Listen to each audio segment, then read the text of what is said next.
Well, good evening, ladies and gentlemen. It's June 28th, Saturday morning of 2025. Last night, Thursday morning, I was in Mebane, North Carolina, coming cruising around from stargazing in Haw River because it's really dark out there. I was on my Honda Ruckus, and I was saying I used to live in Mebane Mill Apartments, which is now Stoney Creek Apartments off of Fifth Street in Mebane, which connects to Stone Street and off of Mebane Oaks Road and Interstate 40 and 85. And I figured I'd just take a cruise through there and turn back around because I can go back the other way when I'd head back to Burlington.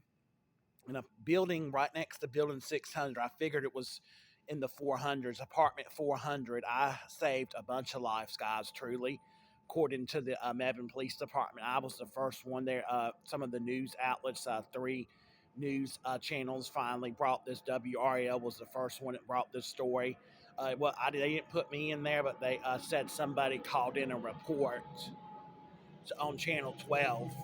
Uh, Pardon the noise, guys. There's an airplane flying over. But anyway, I was one of the first ones that called in the report because when I went by building 400, I noticed, like I said, off to my right, the deck was on fire, and it looked like some like what do you call it, vinyl debris. It was just on the deck. It looked like someone had, obviously it's under investigation. It said it was an accident. So someone obviously possibly either left some lights on that overheated or a candle or something. And it caught the on and on fire and it burnt the whole from the building down. Like I said, you can look in my other video. I've saved 21 people's lives. The only loss, from what I understand, the impression of as an update on Channel 12 was one pet did die. But I'm very sorry for the pet. I'm just more thankful that I was the first one that called this in, because as I was riding by and I noticed it to my right going up Dogwood Lane where Stony Creek is, I called it in. Something told me, don't ride on. No one has called this in, and I was totally right.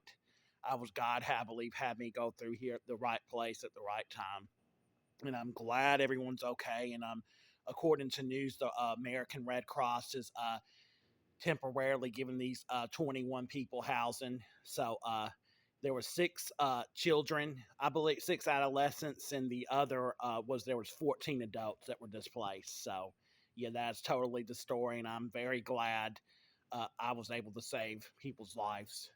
Yeah, I didn't prefer to be anonymous, but they know who I am. I've already called in, told them, and they said I was the first one that reported it, followed by three or four other people, and then it took them 40 minutes to detain the fire. So the damage is estimated over $1 million. So I'm very glad I saved lives. Like and subscribe to the All Life.